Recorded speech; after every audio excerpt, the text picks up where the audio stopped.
14.7 trillion naira at the end of December 2018. Senior Democrats have responded by accusing him of committing a gross offense.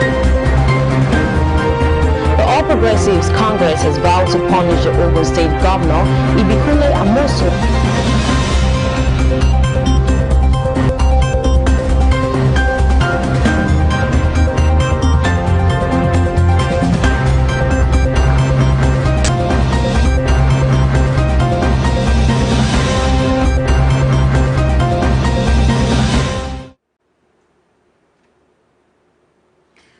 You're welcome to Celebration Television News Desk. I'm Nicholas Akosile. Walter, here are the news making the headlines. Buhari to attend NMA's 61st conference in Jos.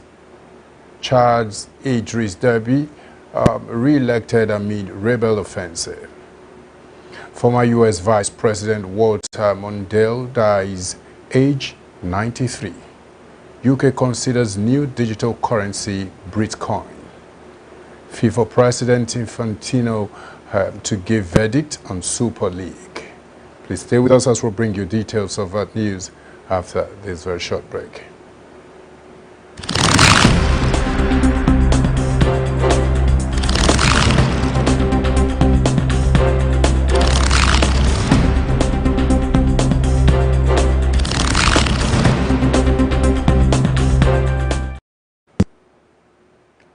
Welcome back, and now the news in full. Buhari to attend NMA's 61st conference in Jos. President Muhammadu Buhari has accepted invitation by the Nigerian Medical Association to attend his annual General Conference and delegate meeting in Jos. The chairman of NMA in Plateau State, Dr. Innocent Emmanuel, who confirmed the development, says Buhari would serve as a special guest of honor during the conference slated to hold between April 26 and May 2nd, 2021. Emmanuel said the president and other dignitaries have accepted to come for the conference, and the conference with the theme Nigeria and the Global Health Agenda 2030 will be chaired by Minister of Women Affairs Dame Pauline Talin, while the former Minister of Health Professor Isaac Adewale will deliver the keynote address. According to the NMA chairman, other dignitaries expected at the event include the Governor of Plateau State, Simon Lalong, Minister of Health, Dr. Sage Ehanire, and the Minister of State for Health, Senator Olorunmimbe Mamora. And moving forward quickly, federal government admits revenue crushing, says Nigeria faces hard times. The Minister of Finance, Budget and National Planning, Zainab Ahmed, admits that Nigeria's economy is actually facing a difficult time, saying states must improve via internally generated revenues. Ahmed states that the money shared at the March Federation Account Allocation Committee meeting was short of 50 billion naira. The minister was speaking on a controversy generated by a claim by the Edo State Governor, Godwin Obaseki, that the Central Bank of Nigeria printed 60 billion naira in March to augment the money shared at March FAAC or FARC. But the minister and the CBN governor last week dismissed Obaseki's claim. In the interview, the finance minister stated that the country's economy was stabilizing from the recession which the country exited a few months ago. She, however, added that times were difficult and challenging because revenues are low and the demand for expenditures are very high due to the fight to keep innovating to make sure the pandemic is contained as well as the economic impact it has caused. In another development quickly, Police Minister presents new IGP to Buhari. The Minister of Police Affairs, Magari Dingyadi, has formally presented the Acting Inspector General of Police, Usman Baba, to President Muhammadu Buhari. Recall that Baba was named Acting IGP, Inspector General of Police, to replace Mohammed Adamu while the President was in London for routine medical checkup. Dingyandi told State House correspondent that he was at the presidential villa to present the acting Inspector General's list to the president. The minister said the government will ensure provision of adequate equipment and personnel, as well as ensure proper training and welfare of the personnel. He added that the government also plans to boost the morale of security personnel as well. Baba, on his part, said he promised the president at the meeting to do his best to change the negative narrative about security in the country. He said the police under his watch would need improvement in terms of logistics, manpower, and equipment. Quickly coming from around Africa, Chad's Idris Deby re-elected amid rebel offensive. President Idris Deby INT'L, who has ruled Chad for 30 years, was re-elected for a sixth term with 79.32% of the votes, according to official results released shortly after the army said he had defeated a rebellion launched on election day, April 11, and killed more than 300 enemies. Deby's former and last Prime Minister, Albert Pahimi Badake, came second with 10.32% of the vote cast, and the first woman to run in a presidential election, Lide Besmanda, came third with 3.16% of the vote. 9 candidates were officially running against Mr. Deby, but 3 had announced their withdrawal and called for boycott of the election, citing the violence repression of all the peaceful marches organized in the recent months to demand change of power. Marshal Deby's re-election was widely anticipated by Chadians who voted without enthusiasm on April 11. Immediately after the results were announced, large numbers of activists from Mr. Deby's party, the Patriotic Salvation Movement, MPS, were singing and dancing in the central place in N'Djamena. And the Chadian army claimed on Monday to have killed more than 300 rebels who have been making an incursion into the north of the country for the past 8 days, and to have taken 150 prisoners and lost 5 soldiers in the fight, while the government assured that the situation is under control. And still around Africa, Mali drops coup charges against ex-Prime Minister and radio host. Mali's Supreme Court has confirmed that the charges against several personalities, including former Prime Minister and a star radio host accused since December of preparing a coup d'etat with mysterious outlines, had been dropped. The 5 detained personalities, including the activist and radio host Mohamed Youssoufou Badli, known as Rajbat, have been released after nearly 4 months in detention at the central prison in Bamako. In addition to Rajbat, the detainees were Vital Robert Diop, General Manager of the Paris Mutual Ubrain, Agobo, a manager of an agency working on access to telecommunications, and half-brother of former Prime Minister Babou Cissé, and 2 senior executives of the Treasury, Mamadou Kone and Suleimani Sansai.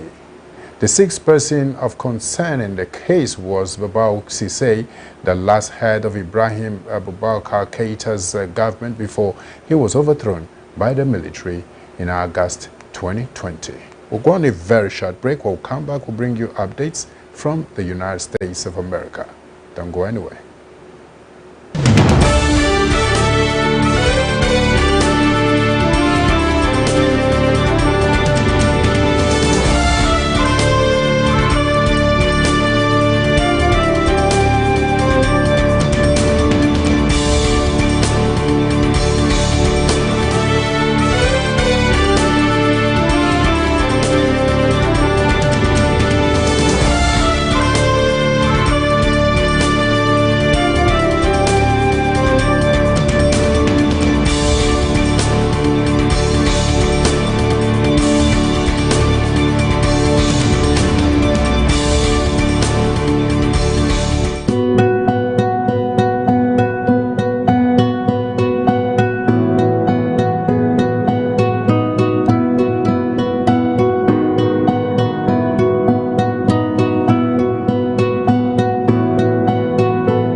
ever-illuminating and abiding force of majesty set to overshadow mankind. Now Jesus! Behold his marvelous light turning away captivity. Who is that walking? She couldn't walk from bed. From bed. Healing power. 31 years. Miracle power of God. 31 years. Yes, sir. My 31 father. Years. For 31 years. 31 years. This is the first 31 years. She's walking. 31 years. Hallelujah. Generational impact Ughelli Delta State with Apostle Johnson Suleiman. Hello, great people. I am coming to Delta State. Do you live in any part of Delta State? Do you live in Agbo? Be my guest as I come to the Ughelli Township Stadium for 2 days, heaven on earth. Your life is going to change. Miracles will happen. There'll be deliverances. Those expecting God to give them children will get it. Be my guest as I come to Ughelli. There'll be massive salvation of souls. Tell somebody to tell somebody to tell somebody that the Restoration Apostle is coming to Ughelli. 21st and 22nd April 2021 at the Ughelli Township Stadium, Delta State, Nigeria. The time is 8 a.m. and 4 p.m. daily. For inquiries, please call. Your miracle is sure.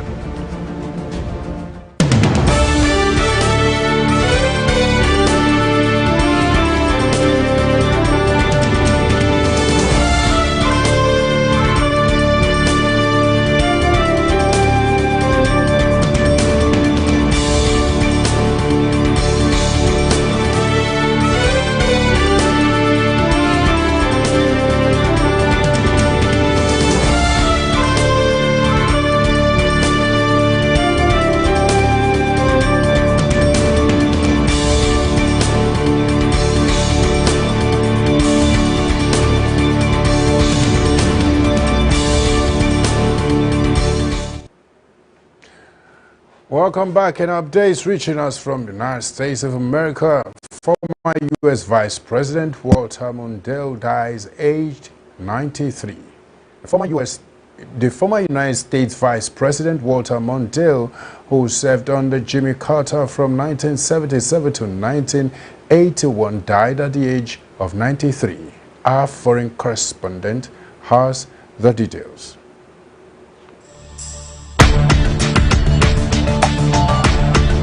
Former U.S. Vice President Walter Mondale has died in Minneapolis, aged 93. Mr. Mondale was Jimmy Carter's running mate for his winning 1976 presidential bid and defeat 4 years later. Mr. Carter said he considered Mr. Mondale the best vice president in U.S. history. Mr. Mondale lost heavily to Ronald Reagan in the 1984 presidential election, securing only his home state of Minnesota and Washington, D.C. That gave him 13 electoral votes compared with President Reagan's record high tally of 525. Mr. Mondale is also remembered for choosing Geraldine Ferraro of New York as his running mate, the first woman on a major party presidential ticket. Meanwhile, President Joe Biden and First Lady Jill Biden said in a statement that they were able to call him one of the nation's most dedicated patriots and public servants, a dear friend and mentor. Mr. Mondale's family paid tribute to his achievements in housing, civil rights, and environmental policy. They said plans for memorials in both Minnesota and Washington, D.C. will be announced later. Belly Squatter, reporting for Celebration TV News Desk. More updates from Germany. Armin Laschet backed by Michael Porty in Chancellor race. Armin Laschet has won the backing of German Chancellor Angela Merkel's party to run as a centre-right candidate to succeed her in September's election. The leader of the Christian Democrat was supported by 77.5% of the party's executive board members. His rival Markus Söder, who heads the CDU's Bavarian sister party, the CSU, was supported by 22.5% of the board. Mr. Söder had earlier said it was up to the CDU to choose who would represent the Conservative Alliance. Mrs. Merkel, who had been Chancellor since 2005, is set to stand down at the 26th September federal elections. As leader of the CDU, the larger of the two conservative parties, Mr. Lasset would normally be considered the natural successor. The 60-year-old premier of the North Rhine-Westphalia, Germany's most populous state, was elected CDU leader in January. His rival, Mr. Soda, said that if the bigger of the parties chose Mr. Lasset, then he would have his full support as well as that of his party. Mrs. Merkel has not publicly expressed a preference for either potential candidate. A candidate from the CSU has never won a federal election before. Two previous attempts by CSU leaders failed in 1980 and 2002. However, the Conservative Alliance is facing a decline in popularity following the coronavirus pandemic, slipping to about 27% in polls. With 5 months to go before general elections, they are under pressure from the Greens, who announced a candidate for Chancellor Annalena Baerbock for the first time in their history. Mrs. Baerbock, 40, is likely to be the only woman in the race. The Social Democrats have already announced their candidates for Chancellor, Finance Minister Olaf Scholz. Now, quickly, we'll go straight to business news. And on business news, UK considers new digital currency, Bitcoin. Britain is looking into the possibility of creating a digital currency that households and businesses could use instead of cash, an initiative the finance minister dubbed Bitcoin. The use of cash has fallen during the coronavirus pandemic as people try to avoid contact, and several central banks across the world are considering whether to create digital money that will allow online payments without going through banks. The Bank of England and Treasury announced the creation of a central bank digital currency task force to look into a potential UK CBDC.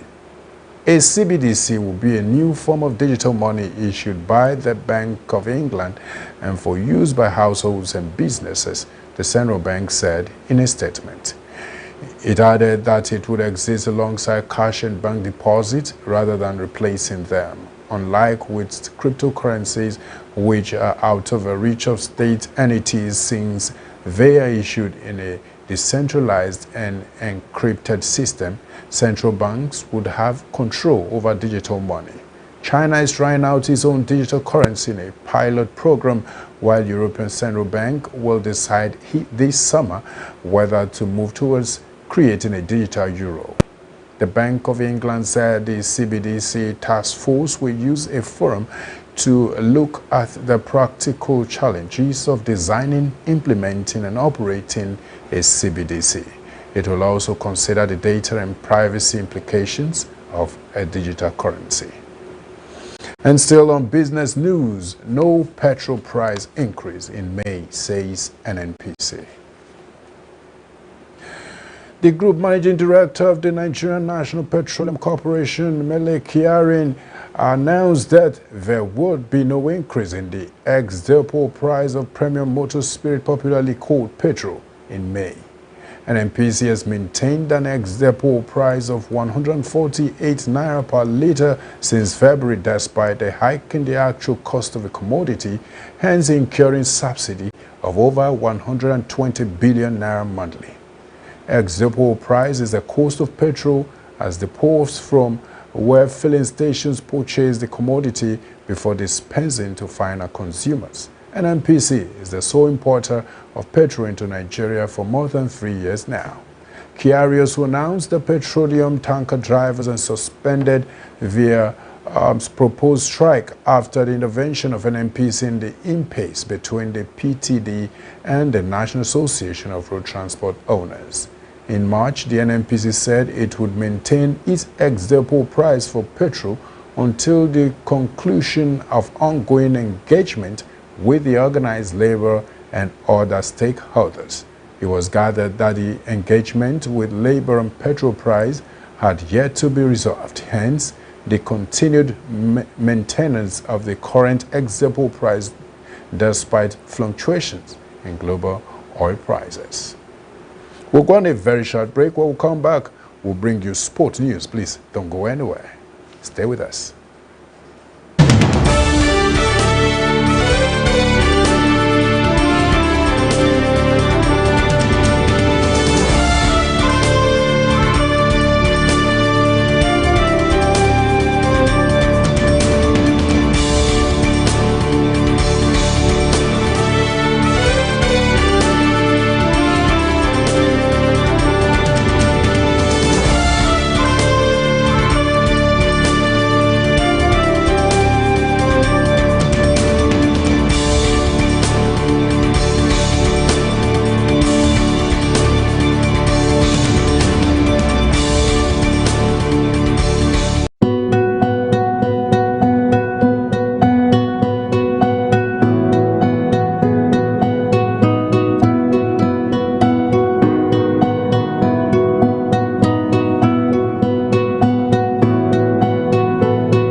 Also, Johnson Suleiman storms Ibadan.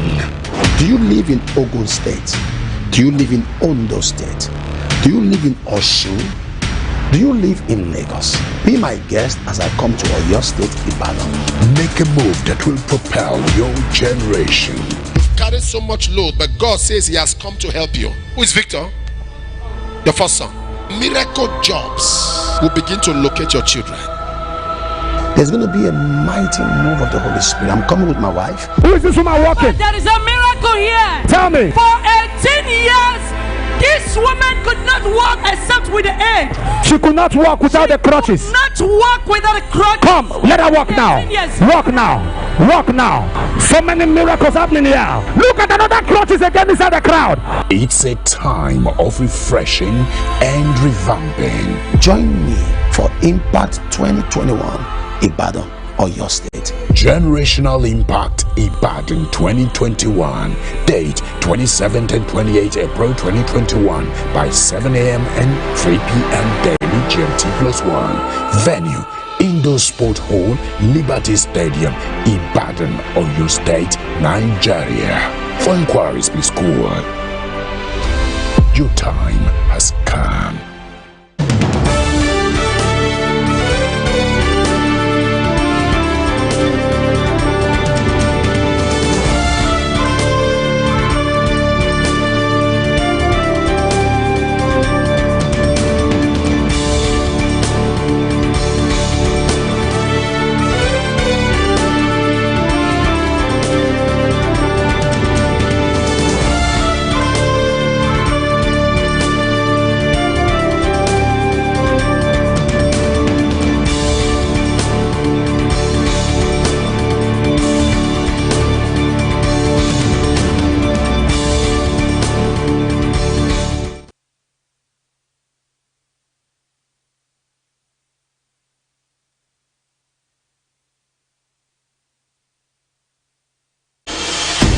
Ever-illuminating and abiding force of majesty set to overshadow mankind. Shout Jesus! Behold his marvelous light turning away captivity. Who is that walking? She couldn't walk from bed. From bed. From bed. Healing power. 31 years. Miracle power of God. 31 years. Yes, sir, my 31 father. years. For 31 years. 31 years. This is the first 31 time years. she's walking. 31 years. Hallelujah. Generational Impact Ugeli Delta State with Apostle Johnson Suleiman. Hello, great people. I am coming to Delta State. Do you live in any part of Delta State? Do you live in Agbo? Be my guest as I come to the Ugeli Township Stadium for 2 days, heaven on earth. Your life is going to change. Miracles will happen. There will be deliverances. Those expecting God to give them children will get it. Be my guest as I come to Ugeli. There will be massive salvation of soul. Tell somebody to tell somebody to tell somebody that the restoration apostle is coming to Ughelli. 21st and 22nd April 2021 at the Ughelli Township Stadium, Delta State, Nigeria. The time is 8 a.m. and 4 p.m. daily. For inquiries, please call. Your miracle is sure.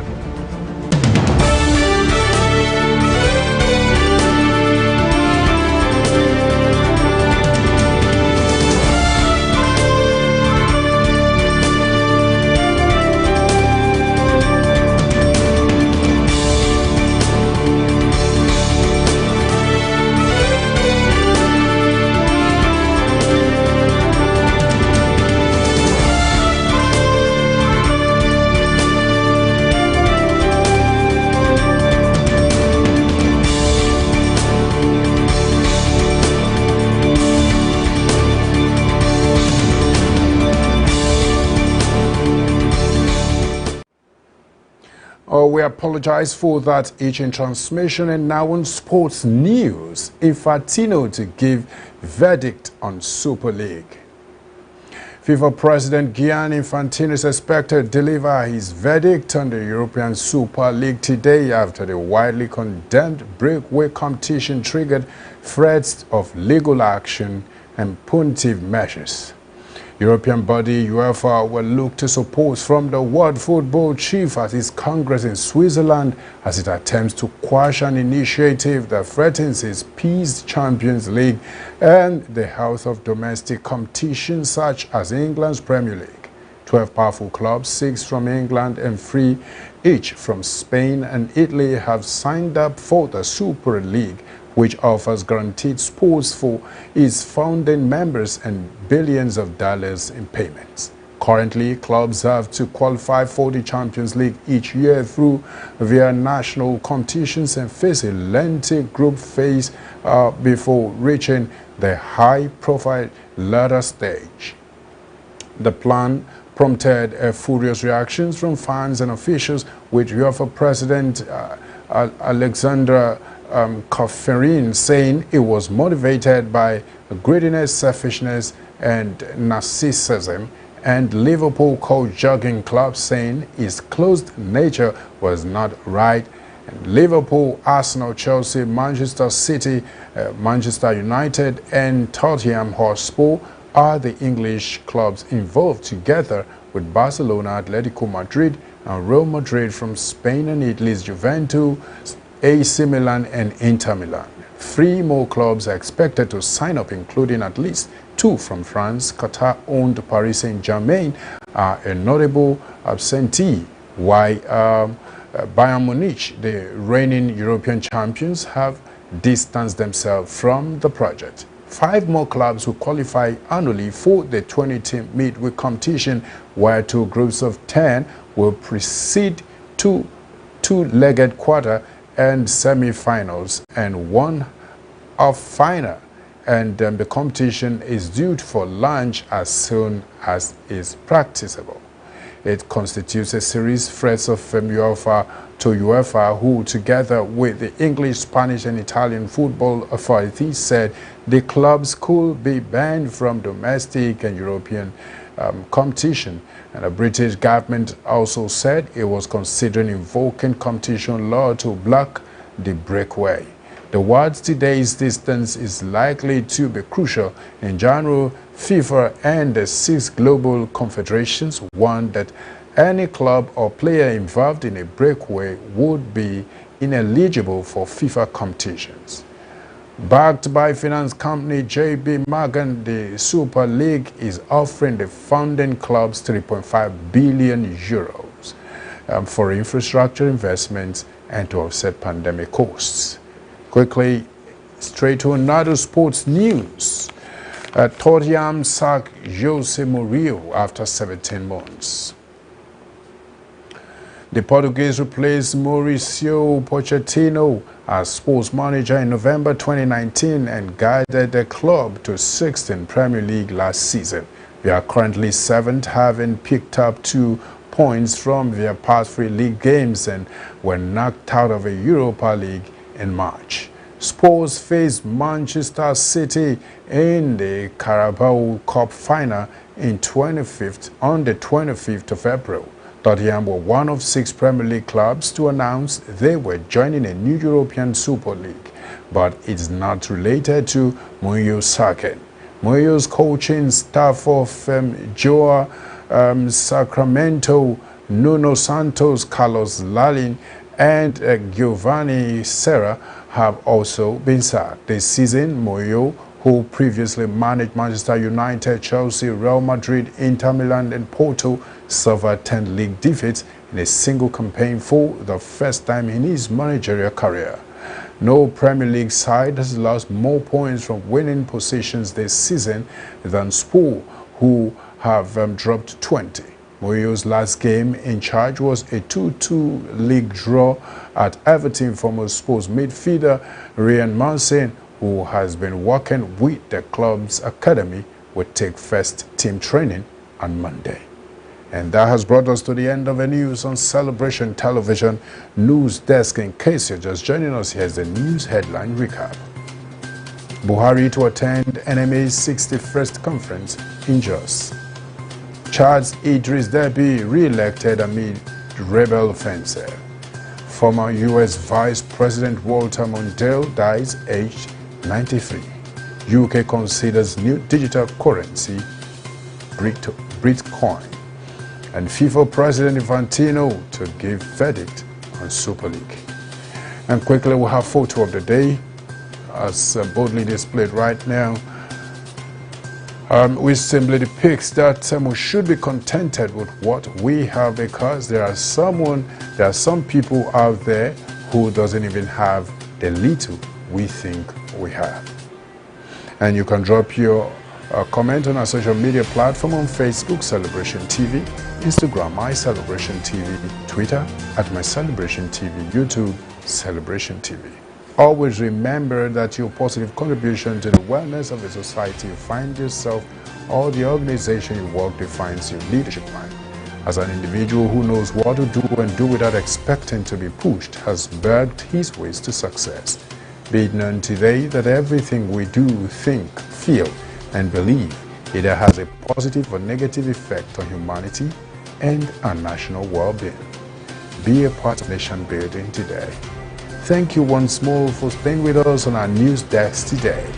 I really want to appreciate you once again. I want to say it's a bye from me now. I remain Nicholas Akosile Walter.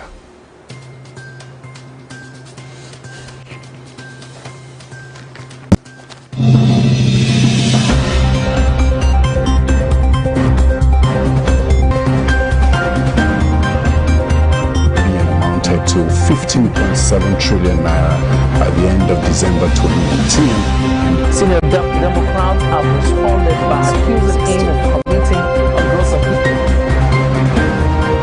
The All Progressives Congress has vowed to punish